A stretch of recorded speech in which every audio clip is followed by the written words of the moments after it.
ಆಷಾಢ ಮಾಸದ ಗಾಳಿ. ಆ ಗಾಳಿ ಬೀಸಿದಾಗ ಜೋರಾಗಿ ಓಡ್ ಹೋಗುವಂಥ ಮೋಡಗಳು.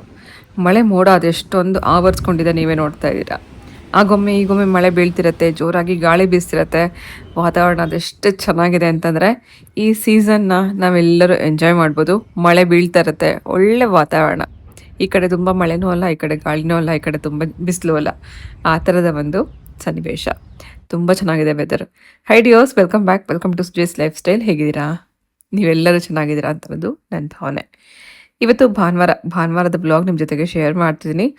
ಭಾನುವಾರ ಬೆಳಗ್ಗೆ ಬ್ರೇಕ್ಫಾಸ್ಟ್ಗೆ ಇವತ್ತು ಫ್ರೈಡ್ ರೈಸ್ ಮಾಡ್ತಿದ್ದೀನಿ. ಇದು ಎಗ್ ಮತ್ತು ವೆಜಿಟೇಬಲ್ ಹಾಕಿ ಮಾಡ್ತಿರೋಂಥ ಫ್ರೈಡ್ ರೈಸ್ ರೆಸಿಪಿ. ಮೊದಲೇದಾಗಿ ಒಂದು 3 ಅಥವಾ 4 ಮೊಟ್ಟೆನ ಸ್ವಲ್ಪ ಉಪ್ಪು, ಒಂದು ಸ್ವಲ್ಪ ಕಾಳು ಮೆಣಸಿನ ಪುಡಿ ಹಾಕಿ ಎಣ್ಣೆಲಿ ಫ್ರೈ ಮಾಡಿ ಸಪ್ರೇಟಾಗಿ ಇಟ್ಕೊಂಡಿದ್ದೀನಿ. ಸ್ವಲ್ಪ ಸ್ಕ್ರಾಂಬಲ್ ಮಾಡ್ಕೊಂಡ ನಂತರ ಫ್ರೈಡ್ ರೈಸ್ಗೆ ಹಾಕೋಬೋದು. ಅದೇ ಬಾಣಲಿಲಿ ಇನ್ನೊಂದು ಸ್ವಲ್ಪ ಎಣ್ಣೆ ಹಾಕಿ ಕಟ್ ಮಾಡಿ ಇಟ್ಕೊಂಡಿರೋಂಥ ಬೆಳ್ಳುಳ್ಳಿ ಹಾಕಿ ಸ್ವಲ್ಪ ಹೊತ್ತು ಅದನ್ನು ಫ್ರೈ ಮಾಡ್ಕೊಂಡ ನಂತರ ಈರುಳ್ಳಿ, ಕ್ಯಾರೆಟ್ ಮತ್ತು ಎಲೆಕೋಸು, ಸ್ವಲ್ಪ ಕ್ಯಾಪ್ಸಿಕಮ್ ಇದಿಷ್ಟನ್ನ ಕಟ್ ಮಾಡಿ ಅದನ್ನು ಹಾಕ್ತಾಯಿದ್ದೀನಿ. ಎಷ್ಟು ತರಕಾರಿ ಸೇರಿಸ್ತೀವೋ ಅಷ್ಟು ರುಚಿಯಾಗಿರುತ್ತೆ.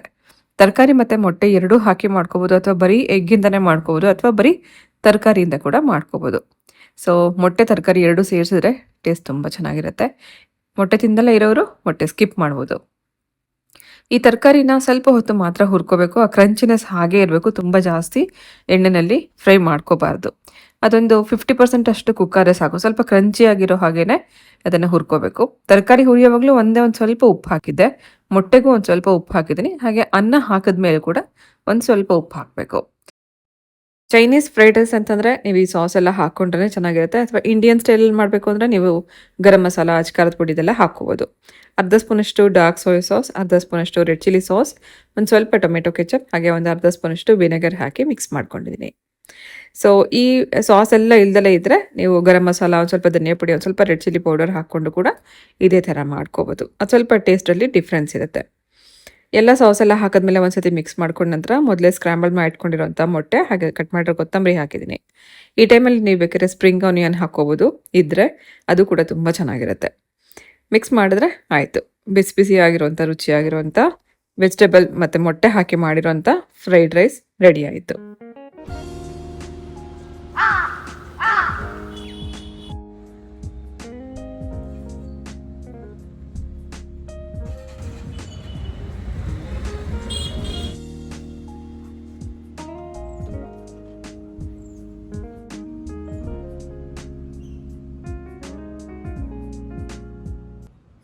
ಇನ್ನು ಮಳೆಗಾಲ ಮುಗಿಯೋವರೆಗೂ ಇದೊಂದೇ ಸ್ವಲ್ಪ ನಮಗೆ ಕಷ್ಟದ ಕೆಲಸ ಅಂದರೆ ಬಟ್ಟೆ ಒಣಗಿ ಹಾಕೋದು. ನಮ್ಮದು ಓಪನ್ ಸ್ಪೇಸ್ ಆಗಿರೋದ್ರಿಂದ, ಜೊತೆಗೆ ಹೈಟ್ ಜಾಸ್ತಿ ಇರೋದ್ರಿಂದ ಗಾಳಿನೂ ಜಾಸ್ತಿ ಬರುತ್ತೆ. ಜೊತೆಗೆ ಮಳೆ ಬಂದರೆ ಬಟ್ಟೆ ಎಲ್ಲ ನೆಂದೋಗುತ್ತೆ. ಬೇರೆ ಎಲ್ಲೂ ಒಣಗಾಕೋಂಥ ಜಾಗ ಇಲ್ಲ. ಕೆಲವೊಮ್ಮೆ ಮನೆ ಒಳಗಡೆ ಏನಾರು ಹಾಕಿದ್ರೂ ಕೂಡ ಸ್ಮೆಲ್ ಬರುತ್ತೆ ಅಂತ ಹೇಳಿ ನಾನು ಮೇಲೆ ತೊಗೊಂಬಂದು ಹಾಕ್ತೀನಿ. ಗಾಳಿ ಜಾಸ್ತಿ ಇರೋದ್ರಿಂದ ಬಟ್ಟೆ ಕೆಲವೊಮ್ಮೆ ಕಿತ್ಕೊಂಡು ಹೋಗುತ್ತೆ. ನಾವು ಕ್ಲಿಪ್ ಹಾಕಿದರೂ ಕೂಡ ಕಿತ್ಕೊಂಡು ಹೊಟ್ಟೋಗುತ್ತೆ. ಹಾಗಾಗಿ ನಾನು 2 3 ಕ್ಲಿಪ್ ಹಾಕ್ಬಿಟ್ಟು ಹೋಗ್ತೀನಿ. ಸೊ ಬಟ್ಟೆ ಒಣಗಿ ಹಾಕಿದ್ದೀನಿ. ಮಳೆ ಬರೋ ಹಾಗಿದೆ, ಖಂಡಿತ ಗೊತ್ತು ನನಗೆ ಇವತ್ತು ಮಳೆ ಬಂದೇ ಬರುತ್ತೆ ಅಂತ. ಆದರೆ ವಿಧಿ ಇಲ್ಲದೆ ಮತ್ತೆ ಅದನ್ನು ಇಟ್ಕೊಂಡ್ರೆ ತುಂಬ ರಾಶಿ ಬಟ್ಟೆ ಆಗುತ್ತೆ. ಅದನ್ನು ಮತ್ತೆ ಒಗೆದು ಕಷ್ಟ, ಒಣಗಾಕೋದು ಕಷ್ಟ ಅಂತ ಹೇಳಿ ಅವತ್ತೆ ಬಟ್ಟೆಗಳನ್ನೆಲ್ಲ ವಾಶ್ಗೆ ಹಾಕ್ತಾಯಿದ್ದೀನಿ.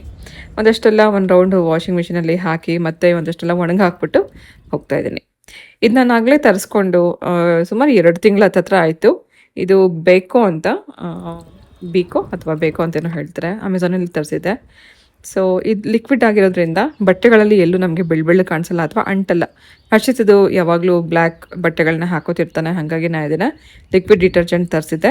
ತುಂಬ ಚೆನ್ನಾಗಿದೆ. ನನಗಿದು ಇದುವರೆಗೂ ಯೂಸ್ ಮಾಡ್ತಿದ್ದೀನಿ. ಓಕೆ, ಪರವಾಗಿಲ್ಲ ಅಂತ ಅನಿಸಿದೆ. ಸೊ ಟಾಪ್ ಲೋಡ್ ಇರೋವಂಥವ್ರು ಈ ಥರ ಲಿಕ್ವಿಡ್ ಡಿಟರ್ಜೆಂಟ್ ಏನಾದ್ರು ಬೇಕು ಅಂತಂದರೆ ಈ ಥರನ ಉಪಯೋಗಿಸ್ಕೋಬೋದು. ಇದು ಆನ್ಲೈನಲ್ಲೂ ಸಿಗುತ್ತೆ, ಅಥವಾ ಬೇರೆ ಅಂಗಡಿಗಳಲ್ಲೂ ನೀವು ಒಂದ್ಸತಿ ವಿಚಾರಿಸಿದ್ರೆ ಸಿಗ್ಬೋದು. ನಾನು ಇದನ್ನು ಅಮೆಝಾನಿಂದ ತರಿಸಿದ್ದೆ.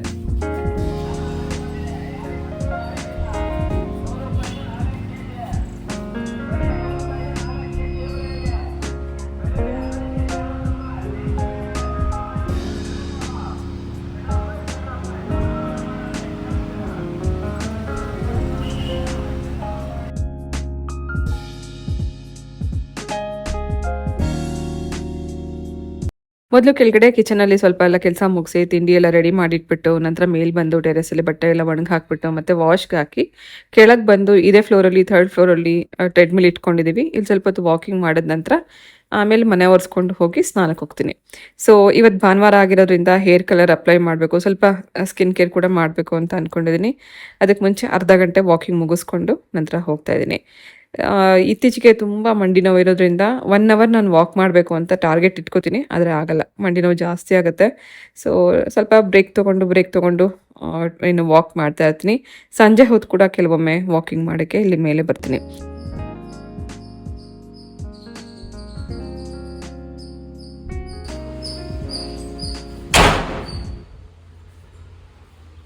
ಆಷಾಢದ ಗಾಳಿ ಒಂದೊಂದ್ಸತಿ ಎಷ್ಟು ಹೆದರ್ಸುತ್ತೆ ಅಂದರೆ ಬಾಗಿಲು ಎಷ್ಟು ಜೋರಾಗಿ ಲಾಕ್ ಆಯಿತು. ಒಬ್ಬೊಬ್ಬರೇ ಇದ್ದಾಗ ಈ ಥರ ಡೋರ್ ಕ್ಲೋಸ್ ಆದಾಗ ಅಥವಾ ಭಯ ಆಗುತ್ತೆ ಈ ಥರ ಶಬ್ದ ಬಂದಾಗ. ನಾನು ಒಂದು ಸೆಕೆಂಡ್ ಸ್ವಲ್ಪ ಹೊತ್ತು ನಿಂತ್ಕೊಂಡೆ. ಅಲ್ಲಿ ಅಳಿಲ್ ಕೂಗ್ತಾ ಇತ್ತು, ಶಬ್ದ ಕೇಳಿಸ್ಕೊತಾ ಇದೆ. ಅದು ಒಂದು ಸ್ವಲ್ಪ ಹೊತ್ತು ಕೂಗೋದನ್ನು ನಿಲ್ಲಿಸ್ಬಿಡ್ತು ಭಯಕ್ಕೆ.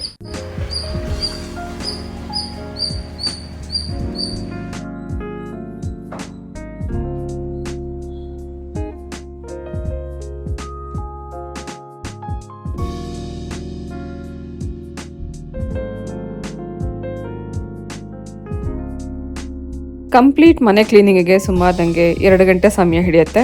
ಅಂದರೆ ಕೆಳಗಡೆ ಪಾರ್ಕಿಂಗ್ ಕ್ಲೀನಿಂಗ್ ಮತ್ತು ಟೆರೆಸಲ್ಲಿ ಅಲ್ಲಿ ಬಟ್ಟೆ ಎಲ್ಲ ಒಗೆದು ಒಣಗಿ ಹಾಕಿ ಮತ್ತು ಕಸ ಎಲ್ಲ ಗುಡಿಸಿ ಮನೆ ಒರೆಸ್ಕೊಂಡು ಬಂದು ಕೆಲವೊಮ್ಮೆ ಡೀಪ್ ಕ್ಲೀನ್ ಮಾಡುವಂಥ ಟೈಮಲ್ಲಿ ಅಂದರೆ ಬಾತ್ರೂಮ್ ಕ್ಲೀನಿಂಗ್ ಮತ್ತು ಈ ಥರ ಹೇರ್ ಕೇರ್ ಮಾಡ್ಕೊಳ್ಳೋದು, ಇಂಥ ಸಮಯದಲ್ಲಿ ಸುಮಾರು ಸಮಯ ಹಿಡಿಯುತ್ತೆ. ಸೊ ಮಧ್ಯಾಹ್ನ ಆಗುತ್ತೆ ಇದೆಲ್ಲ ಕೆಲಸ ಮುಗಿಸೋ ಅಷ್ಟರಲ್ಲಿ ಒಮ್ಮೊಮ್ಮೆ. ಈಗಾಗಿರೋದು ಕೂಡ ಮಧ್ಯಾಹ್ನ 12 ಗಂಟೆ. ಸೊ ಮನೆ ಕ್ಲೀನಿಂಗ್ ಎಲ್ಲ ಆಯಿತು. ಹಾಗೆ ಸ್ನೂಫಿಗೆ ಮತ್ತು ಮಫಿನ್ಗೆ ಊಟ ಹಾಕಿ ನಂತರ ಸ್ನಾನ ಮಾಡ್ಕೊಂಡು ಬಂದು ಇವತ್ತಿನ ಮಧ್ಯಾಹ್ನದ ಅಡುಗೆ ಪ್ರಿಪೇರ್ ಮಾಡಬೇಕು. ಇವತ್ತು ಮಧ್ಯಾಹ್ನ ಬೆಂಡೆಕಾಯಿ ಸಾರು ಮಾಡೋಣ ಅಂತ ಹೇಳಿ ಬೆಂಡೆಕಾಯಿ ಎಲ್ಲ ತೆಗೆದಿಟ್ಟೆ ಫ್ರಿಡ್ಜಿಂದ. ಆದರೆ ಪ್ಲ್ಯಾನ್ ಚೇಂಜ್ ಆಯಿತು. ಹರ್ಷಿತ್ ನಾನು ಅರ್ಜೆಂಟಾಗಿ ಇದಕ್ಕೆ ಹೋಗಬೇಕು, ಲೈಬ್ರರಿಗೆ ಹೋಗಬೇಕು, ಬೇಗ ಏನಾಗುತ್ತೆ ಅದನ್ನು ಮಾಡಿಕೊಡಿ ಅಂತ ಹೇಳ್ದೆ. ಹಂಗಾಗಿ ಅವನಿಗೋಸ್ಕರ ಫಸ್ಟ್ ಇವಾಗ ಆಮ್ಲೆಟ್ ಹಾಕಿ ಚಪಾತಿ ರೋಲ್ ಮಾಡಿ ಕೊಡ್ತಾಯಿದ್ದೀನಿ.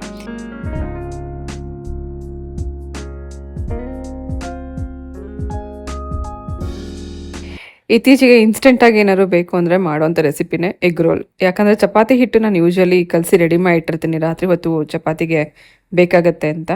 ಸೊ ಯಾವಾಗ ಹಸುವಾಗುತ್ತೆ, ಏನು ಅಡುಗೆ ಆಗಿಲ್ಲ ಅಂದರೆ ತಕ್ಷಣ ಮಾಡ್ಕೊಳ್ಳೋದೆ ಎಗ್ ರೋಲ್.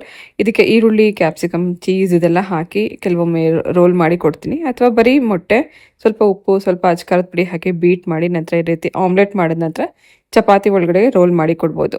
ಸೊ 4 ಮೊಟ್ಟೆ ಹಾಕಿರೋದ್ರಿಂದ ಒಂದು ಪಲ್ಯ, ಒಂದು ಚಪಾತಿ ತಿಂದರೆ ಹೊಟ್ಟೆ ಫುಲ್ ಆಗುತ್ತಲ್ಲ, ಆ ರೀತಿ ಅನ್ಸ್ಬಿಡುತ್ತೆ. ಒಂದು ರೋಲ್ ತಿಂತಾ ಇದ್ದಾಗೆ ಸ್ವಲ್ಪ ಟೊಮೆಟೊ ಕೆಚಪ್ ಹಾಕಿದ್ದೀನಿ. ಮಕ್ಳಿಗೆ ಈ ಥರ ಅದನ್ನೆಲ್ಲ ನೀವು ರೋಲ್ ಮಾಡಿ ಕೊಟ್ಟರೆ ಸಾಕು, ಅವರು ಓಡಾಡ್ಕೊಂಡು ಹೀಗೆ ತಿಂತಾರೆ. ಬೇರೆ ಎಲ್ಲ ಊಟ ಏನು ಇಷ್ಟಪಡೋದಲ್ಲ ಇರೋವಂಥವ್ರಿಗೆ ಈ ಥರ ತುಂಬ ಇಷ್ಟ ಆಗುತ್ತೆ. ಸೊ ಚಪಾತಿ ರೋಲ್ ಒಂದು ಮಾಡಿ ಮತ್ತು ಇನ್ನೊಂದನ್ನು ಡಬ್ಬಿಗೆ ಬಾಕ್ಸ್ಗೆ ಹಾಕ್ಕೊಟ್ಟಿದ್ದೀನಿ. ಅವ್ನು ನೈಟ್ವರೆಗೂ ನಾನು ಅಲ್ಲೇ ಕುತ್ಕೊಂಡು ಓದ್ಕೋತೀನಿ ಅಂತ ಹೇಳ್ದೆ. ಹಾಗಾಗಿ ಒಂದು ಬಾಕ್ಸ್ ಕೂಡ ಅವನಿಗೆ ಪ್ರಿಪೇರ್ ಮಾಡಿ ಕೊಟ್ಟಾಯಿತು.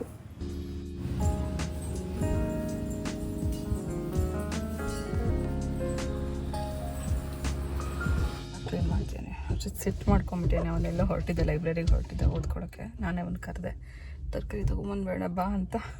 ನನಗೆ ಸಿಟ್ಟು.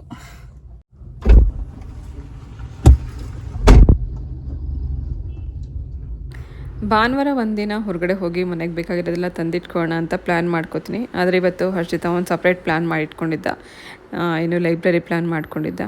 ಸೊ ಅವನಿಗೂ ಕೂಡ ಬೇರೆ ಟೈಮಲ್ಲಿ ಲೈಬ್ರರಿಗೆ ಹೋಗೋಕ್ಕೂ ಸಮಯ ಸಿಗೋಲ್ಲ. ಅಂದರೆ ಅವನು ಕೆಲಸ ಮಾಡೋದ್ರಿಂದ ಸಂಜೆವರೆಗೂ 6 ಗಂಟೆವರೆಗೂ ಅವ್ನ ಕೆಲಸ ಇರುತ್ತೆ, ಮೀಟಿಂಗ್ ಅದೆಲ್ಲ ಇದ್ದೇ ಇರುತ್ತೆ. ಅದಾದಮೇಲಕ್ಕೆ ಅವ್ನು ಜಿಮ್ಗೆ ಅಂತ ಹೋದರೆ ಮನೆಗೆ ವಾಪಸ್ ಬರೋದೇ 9 ಗಂಟೆಗೆ.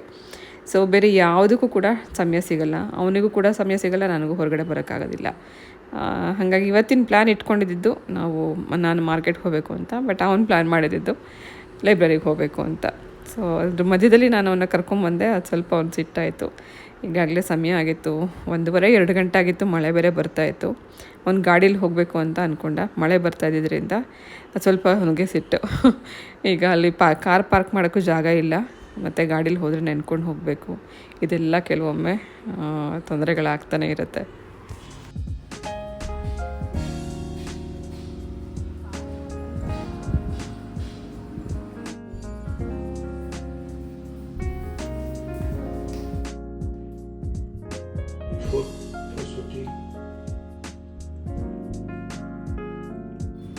तो वो तो पता हम पहचान सकते हैं ना हमारी बच्चों की बॉडी है क्या किसकी है। ಸಾಯಂಕಾಲ 6:30 ಆಗಿದೆ. ಕಾಫಿ ಕುಡಿತಾ ಇದ್ದೀನಿ, ಬ್ಲ್ಯಾಕ್ ಕಾಫಿ ಯಾಕೆ ಅಂದರೆ ಹಾಲಿಲ್ಲ.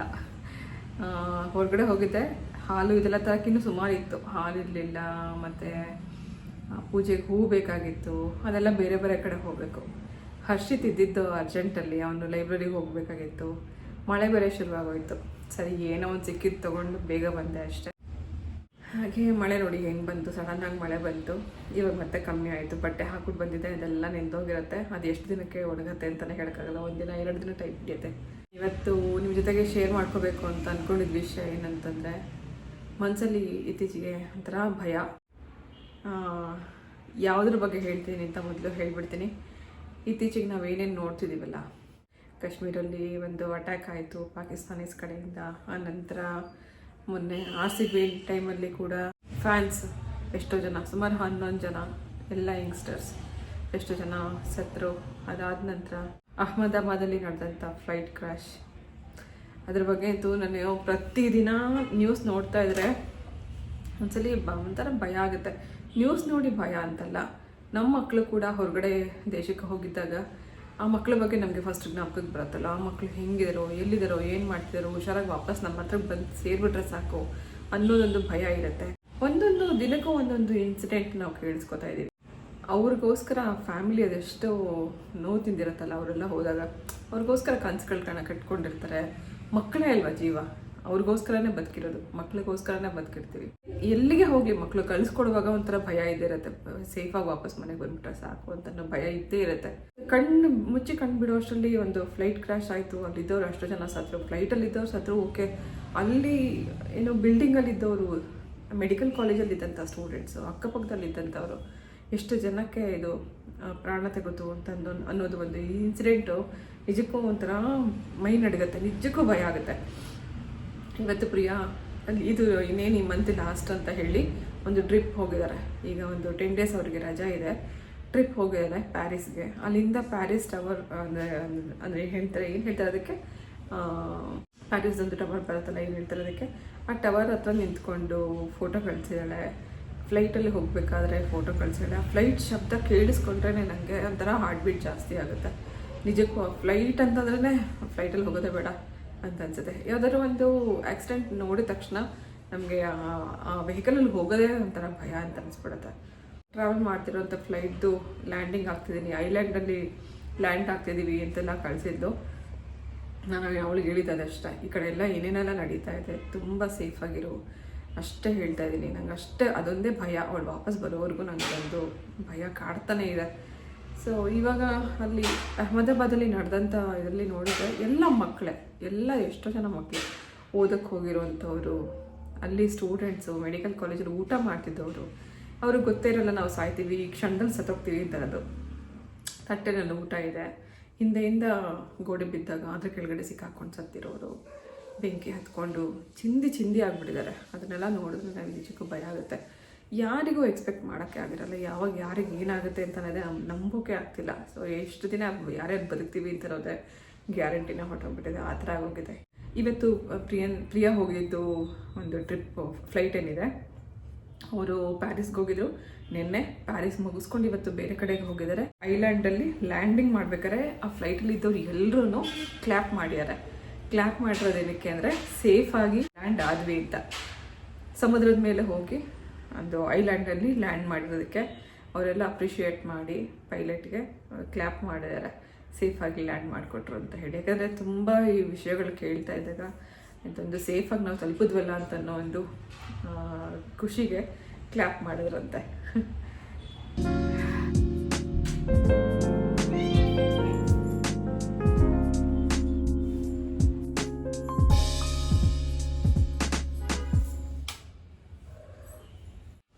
ಅಡುಗೆ ಮಾಡಬೇಕು. ಶುಂಠಿ ಬೆಳ್ಳುಳ್ಳಿ ಪೇಸ್ಟ್ ಈಗ ಮಾಡಿ ಸುಮಾರಾಗಲೇ 1 ತಿಂಗಳಾಯಿತು ಅಂತ ಅನ್ಕೋತೀನಿ. ಕಲರ್ ನೋಡಿ ಎಷ್ಟು ಚೆನ್ನಾಗಿದೆ ಅಂತ.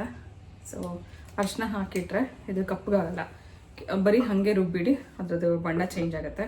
ಸೊ ಅರ್ಧ ಬಾಟ್ಲ್ ಖಾಲಿ ಮಾಡಿದ್ದೀನಿ ಅಂತ ಹೇಳಿದ್ನಲ್ಲ, ನೋಡಿ ಅರ್ಧ ಖಾಲಿ ಆಗಿದೆ. ಪ್ರತಿದಿನ ಏನಕ್ಕಾರ ಅಡುಗೆಗೆ ಉಪಯೋಗಿಸ್ಕೊತಾನೆ ಇರ್ತೀನಿ. ಇನ್ನೂ ಅಷ್ಟೇ ಫ್ರೆಶ್ ಆಗಿದೆ ಇದು. ಮಧ್ಯಾಹ್ನ ಅಡುಗೆ ಮಾಡೋಷ್ಟು ಟೈಮ್ ಸಿಗಲಿಲ್ಲ ನನಗೆ, ಹಂಗಾಗಿ ಇವಾಗ ಅನ್ನ ರಸಂ ಮತ್ತು ಕಬಾಬ್ ಮಾಡ್ತಾಯಿದ್ದೀನಿ. ಕಬಾಬ್ ಮಾಡೋದಕ್ಕೋಸ್ಕರ ಪೇಸ್ಟ್ ಬೇಕಾಗಿತ್ತು, ಅದಕ್ಕೋಸ್ಕರ ತೊಗೊಂಬಂದೆ. ರೆಡಿಮೇಡ್ ಕಬಾಬ್ ಮಸಾಲ ಉಪಯೋಗಿಸ್ದೆ ಮನೆಯಲ್ಲೇ ಹೇಗೆ ನಾವು ಕಬಾಬ್ ಇದು ಮಿಕ್ಸ್ ಮಾಡ್ಕೋಬೋದು ಅಂತ ಅನ್ನೋದನ್ನು ನೋಡೋಣ. ಚಿಕನ್ಗೆ ಫಸ್ಟು 2 ಟೇಬಲ್ ಸ್ಪೂನಿಷ್ಟು ಅಕ್ಕಿ ಹಿಟ್ಟು, 2 ಟೇಬಲ್ ಸ್ಪೂನಿಷ್ಟು ಮೈದಾ ಹಿಟ್ಟು, ಇದು ಬೈಂಡಿಂಗ್ಗೋಸ್ಕರ. ಹಾಗೆ 2 ಟೇಬಲ್ ಸ್ಪೂನಿಷ್ಟು ಕಾರ್ನ್ಫ್ಲವರ್ ಹಾಕಿದ್ದೀನಿ. ಸೊ ಇದಕ್ಕೆ ಖಾರಕ್ಕೆ ತಕ್ಕಷ್ಟು ಖಾರದ ಪುಡಿ ಹಾಕೋಣ. ನಾನು ರೀಸೆಂಟಾಗಿ ಚಿಲ್ಲಿ ಪೌಡರ್ ಮಾಡಿರೋದನ್ನು ತೋರಿಸಿದ್ದೆ. ಇದು ಕಲ್ಲರು ಇರುತ್ತೆ, ಖಾರನೂ ಇರುತ್ತೆ. ಜೊತೆಗೆ ಒಂದು ಅರ್ಧ ಸ್ಪೂನಷ್ಟು ಚಿಕನ್ ಮಸಾಲ ಹಾಕಿದ್ದೀನಿ. ರುಚಿಗೆ ಸ್ವಲ್ಪ ಉಪ್ಪು, 1.5 ಸ್ಪೂನಷ್ಟು ಶುಂಠಿ ಬೆಳ್ಳುಳ್ಳಿ ಪೇಸ್ಟ್ ಹಾಕ್ತಾಯಿದ್ದೀನಿ. ಟಿಪ್ಸ್ ವಿಡಿಯೋ ನೋಡಿದಿರಾ ಅಂತ ಅಂದ್ಕೊಂಡಿದ್ದೀನಿ. ಇದನ್ನೆಲ್ಲ ನಾನು ಲಾಸ್ಟ್ ವಿಡಿಯೋದಲ್ಲಿ ತೋರಿಸಿದ್ದೆ. ಹಾಗೆ ಮೊಟ್ಟೆ ಬದಲಾಗಿ 2 ಸ್ಪೂನಷ್ಟು ಮೊಸರು ಹಾಕಿದ್ದೀನಿ. ಲಾಸ್ಟಲ್ಲಿ ಸ್ವಲ್ಪ ಕರಿಬೇವು ಸೊಪ್ಪು ಹಾಕಿ ಚೆನ್ನಾಗಿ ಕಲಸಿ ಅಣ್ಣ. ಮೊಸರು ಬೇಡ ಅಂತನವರು ಮೊಟ್ಟೆ ಹಾಕ್ಕೋಬೋದು. ಮೊಟ್ಟೆ ಜೊತೆಗೆ ಅರ್ಧ ಹೋಳಷ್ಟು ನಿಂಬೆ ರಸ ಹಾಕ್ಕೊಂಡು ಈ ರೀತಿ ಮಸಾಲೆ ಎಲ್ಲ ಹಚ್ಚಿ ಅಟ್ಲೀಸ್ಟ್ ಒಂದು ಅರ್ಧ ಗಂಟೆ 3/4 ಗಂಟೆ ಬಿಟ್ಟ ನಂತರ ಡೀಪ್ ಫ್ರೈ ಮಾಡ್ಕೋಬೋದು. ಸುಮಾರು ಒಂದು 2-3 ಗಂಟೆ ಬಿಟ್ಟರೆ ಇನ್ನೂ ಚೆನ್ನಾಗಿ ಮಸಾಲ ಹಿಡಿಯುತ್ತೆ, ಇನ್ನೂ ಚೆನ್ನಾಗಾಗುತ್ತೆ. ಸೊ ಚೆನ್ನಾಗಿ ಇದಕ್ಕೆ ಮಸಾಲೆ ಎಲ್ಲ ಹಿಡಿಯೋಗೆ ಚೆನ್ನಾಗಿ ಕಲಸಿ ಸೈಡಲ್ಲಿ ಇಟ್ಟಿದ್ದೀನಿ. ರಸಮ್ಗೆ 2 ಟೊಮೆಟೊ ತೊಗೊಂಡಿದ್ದೀನಿ. ಇದು ಸಿಂಪಲ್ಲಾಗಿ ಮಾಡೋಂಥ 2 ನಿಮಿಷದ ರಸಮ್ ಇದು. 2 ಟೊಮೆಟೊ, ಒಂದು 6-7 ಎಸಳಷ್ಟು ಬೆಳ್ಳುಳ್ಳಿ, ಅರ್ಧ ಸ್ಪೂನಷ್ಟು ಧನಿಯಾ, ಅರ್ಧ ಸ್ಪೂನಷ್ಟು ಜೀರಿಗೆ ಹಾಕಿದ್ದೀನಿ. ಹಾಗೆ ಕಾಳು ಮೆಣಸು ಒಂದು ಸ್ವಲ್ಪ ಜಾಸ್ತಿ ಹಾಕ್ಕೊಂಡ್ರೆ ಖಾರವಾಗಿ ಚೆನ್ನಾಗಿರುತ್ತೆ. ಈ ಮಳೆ ಸಮಯದಲ್ಲಿ ಈ ಥರ ರಸಮ್ ಬಿಸಿ ಅನ್ನಕ್ಕೆ ತುಂಬ ಚೆನ್ನಾಗಿರುತ್ತೆ. ಇದಕ್ಕೆ ಸ್ವಲ್ಪ ಉಪ್ಪು, ಹಾಗೆ ಅರ್ಧ ಸ್ಪೂನಷ್ಟು ಖಾರದ ಪುಡಿ, ಸ್ವಲ್ಪ ಹುಣಸೆ ರಸ, ಒಂದು ಸ್ವಲ್ಪ ಕರಿಬೇವು, ಒಂದು ಸ್ವಲ್ಪ ಕೊತ್ತಂಬರಿ ಸೊಪ್ಪು, ಇದಿಷ್ಟನ್ನು ಹಾಕಿ ಗ್ರೈಂಡ್ ಮಾಡ್ಕೋಬೇಕು. ಇದಕ್ಕೆ ಬೇಳೆ ಹಾಕದೆ ಮಾಡೋವಂಥ ರಸಮ್ ಇದು. ಟೊಮೆಟೊ ರಸಮ್, ಟೊಮೆಟೊ ಮತ್ತು ಹುಣಸೆ ರಸ ಹಾಕಿ ಮಾಡುವಂಥ ರಸಮ್. ಸೊ ಇವಾಗ ಒಂದು ಟೈಮ್ಗೆ ಎಷ್ಟು ಬೇಕೋ ಅಷ್ಟು ಮಾತ್ರ ಮಾಡ್ತಾಯಿದ್ದೀನಿ. ಇದು ಕುಡಿಯೋಕ್ಕೂ ಚೆನ್ನಾಗಿರುತ್ತೆ, ಅನ್ನಕ್ಕೂ ಚೆನ್ನಾಗಿರುತ್ತೆ. ರುಬ್ಕೊಂಡಾದ ನಂತರ ಒಗ್ಗರಣೆಗೆ ಸ್ವಲ್ಪ ಸಾಸಿವೆ, ಜೀರಿಗೆ, ಒಣಮೆಣಸಿನ್ಕಾಯಿ, ಬೆಳ್ಳುಳ್ಳಿ, ಕರಿಬೇವು, ಸ್ವಲ್ಪ ಇಂಗು, ಇದಿಷ್ಟನ್ನು ಹಾಕಿ ಫ್ರೈ ಮಾಡ್ಕೋಬೇಕು. ಸಣ್ಣ ಊರಿನಲ್ಲಿ ಫ್ರೈ ಮಾಡ್ಕೋತಾ ಇದ್ದಾಗೆ ಬೆಳ್ಳುಳ್ಳಿ ಸ್ವಲ್ಪ ಕೆಂಪಗಾಗಬೇಕು, ಅಲ್ಲಿವರೆಗೂ ಹುರ್ಕೊಂಡ ನಂತರ ರುಬ್ಬಿಟ್ಕೊಂಡಿರೋದನ್ನು ಹಾಕೋಣ. ಅನಂತರ ಒಂದು ಸತಿ ಮಿಕ್ಸ್ ಮಾಡಿಕೊಂಡು ನೀರು ಹಾಕಿ ಕುದಿಸ್ಕೊಳ್ಳೋದಷ್ಟೇ. ಇದರಲ್ಲೂ ಉಪ್ಪು ಖಾರ ಎಲ್ಲ ಇದೆ, ಹುಳಿ ಎಲ್ಲ ಇದೆ, ಬೇರೆ ಏನೂ ಹಾಕೋ ಅವಶ್ಯಕತೆ ಇಲ್ಲ. ಒಗ್ಗರಣೆ ಮಾಡಿ ರುಬ್ಬಿರೋದನ್ನು ಹಾಕಿ ತೆಳ್ಳಗೆ ಇದನ್ನು ಮಾಡಿ ಒಂದು ಕುದಿ ಕುದಿಸ್ಕೊಂಡ್ರೆ ಸಾಕು. ರಸಮ್ ಜಾಸ್ತಿ ಕುದಿಸ್ಕೋಬಾರ್ದು. ಟೇಸ್ಟ್ಗೆ ಸ್ವಲ್ಪ ನಾನಿಲ್ಲಿ ಬೆಲ್ಲದ ಪುಡಿ ಹಾಕ್ತಾಯಿದ್ದೀನಿ. ಬೆಲ್ಲ ಅಥವಾ ಸಕ್ಕರೆ ಏನು ಬೇಕಾದ್ರೆ ಹಾಕೋಬೋದು. ಕುಡಿಯೋಕ್ಕೆ ಚೆನ್ನಾಗಿರುತ್ತೆ, ಸ್ವಲ್ಪ ಲೈಟಾಗಿ ಒಂದು ಸ್ವೀಟ್ನೆಸ್ ಇದ್ದರೆ. ಹಾಗೆ ಕಟ್ ಮಾಡಿರೋ ಕೊತ್ತಂಬರಿ ಹಾಕಿ ಒಂದು ಕುದಿ ಕುದಿಸಿದ್ರೆ ಬಿಸಿ ಬಿಸಿಯಾಗಿರುವಂಥ ಟೊಮೆಟೊ ರಸಮ್ ರೆಡಿಯಾಗುತ್ತೆ.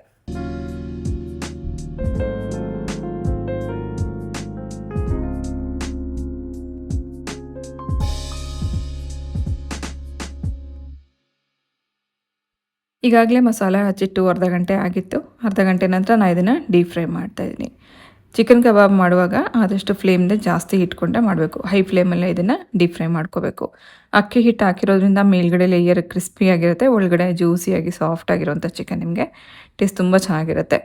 ರೆಡಿಮೇಡ್ ನಿಮಗೇನು ಕಬಾಬ್ ಪೌಡರ್ ಸಿಗುತ್ತಲ್ಲ, ಅದಕ್ಕಿಂತ ಈಸಿಯಾಗಿ ನೀವು ಇದೇ ರೀತಿ ಮನೇಲಿರುವಂಥ ಮಸಾಲೆಗಳನ್ನ ಉಪಯೋಗಿಸ್ಕೊಂಡು ಕಬಾಬ್ ಮಾಡ್ಕೋಬೋದು. ಕಲರ್ ನೋಡಿ, ನಾನು ಮಾಡಿರೋಂಥ ಬ್ಯಾಡಗಿ ಮೆಣಸಿನ್ಕಾಯಿ ಮತ್ತು ಗುಂಟೂರು ಮೆಣಸಿನ್ಕಾಯಿ ಸೇರಿಸಿ ಮಾಡಿರೋಂಥ ಚಿಲ್ಲಿ ಪೌಡ್ರಲ್ಲೇ ಕಲರು ಇರುತ್ತೆ, ಖಾರನೂ ಇರುತ್ತೆ. ಯಾವುದೇ ಫುಡ್ ಕಲರ್ ಆ್ಯಡ್ ಮಾಡದೆ ಮನೆಯಲ್ಲೇ ನಾವು ಈ ರೀತಿ ಸುಲಭವಾಗಿ ಮಾಡ್ಕೋಬೋದು. ನೋಡಿ, ಮೇಲ್ಗಡೆ ಕ್ರಿಸ್ಪಿ ಇದೆ, ಒಳಗಡೆ ಜ್ಯೂಸಿಯಾಗಿರೋಂಥ ಚಿಕನ್ ತುಂಬ ಚೆನ್ನಾಗಿರುತ್ತೆ. ಟ್ರೈ ಮಾಡಿ. ಯೂಶಲಿ ರಾತ್ರಿ ಹೊತ್ತು ಚಪಾತಿ ಮಾಡ್ತಾಯಿದ್ದೆ, ಆದರೆ ಇವತ್ತು ಮಧ್ಯಾಹ್ನ ಚಪಾತಿ ಮಾಡಿದ್ರಿಂದ ರಾತ್ರಿ ಊಟಕ್ಕೆ ಬಿಸಿ ಬಿಸಿಯಾಗಿರೋಂಥ ರಸಮ್ ಮತ್ತು ಕಬಾಬ್ ಮಾಡಿದ್ದೀನಿ. ಹೊರಗಡೆ ಸಣ್ಣದಾಗಿ ಮಳೆ ಹನಿತಾ ಇದೆ. ಈ ಮಳೆಗೆ ಹೇಳಿ ಮಾಡಿಸ್ತಂಥ ಊಟ ಅಂತಲೇ ಹೇಳ್ಬೋದು. ಸಿಂಪಲ್ ಆಗಿರೋಂಥ ಊಟ, ಯಾವಾಗಲೂ ಆರೋಗ್ಯಕ್ಕೂ ಒಳ್ಳೆಯದು, ರುಚಿನೂ ಚೆನ್ನಾಗಿರುತ್ತೆ. ಸೊ ಇವತ್ತು ಸಂಡೇ ಸ್ಪೆಷಲ್ ಅಂತ ಮಾಡಿದಂಥ ರೆಸಿಪಿ ಇದು.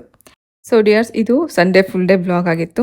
ವ್ಲಾಗ್ ಆಗಲಿ ಅಥವಾ ರೆಸಿಪಿ ಆಗಲಿ ಇಷ್ಟ ಆಗಿದ್ರೆ ಲೈಕ್ ಮಾಡಿ, ಹಾಗೆ ನಿಮ್ಮ ಫ್ರೆಂಡ್ಸ್ ಆ್ಯಂಡ್ ಫ್ಯಾಮಿಲಿಗೆ ನನ್ನ ವೀಡಿಯೋನ ಶೇರ್ ಮಾಡಿ ಅಂತ ಹೇಳ್ತಾ ಇವತ್ತು ನಿಮ್ಮ ವ್ಲಾಗ್ ಜೊತೆಗೆ ನಾನು ಹೊಡ್ತಾ ಇದ್ದೀನಿ. ಮತ್ತೆ ಸಿಗ್ತೀನಿ ನಾಳೆ ಇನ್ನೊಂದು ಇಂಟ್ರೆಸ್ಟಿಂಗ್ ಆಗಿರುವಂಥ ವ್ಲಾಗ್ ಜೊತೆಗೆ. ಹೋಗ್ಬಲ್ಲ.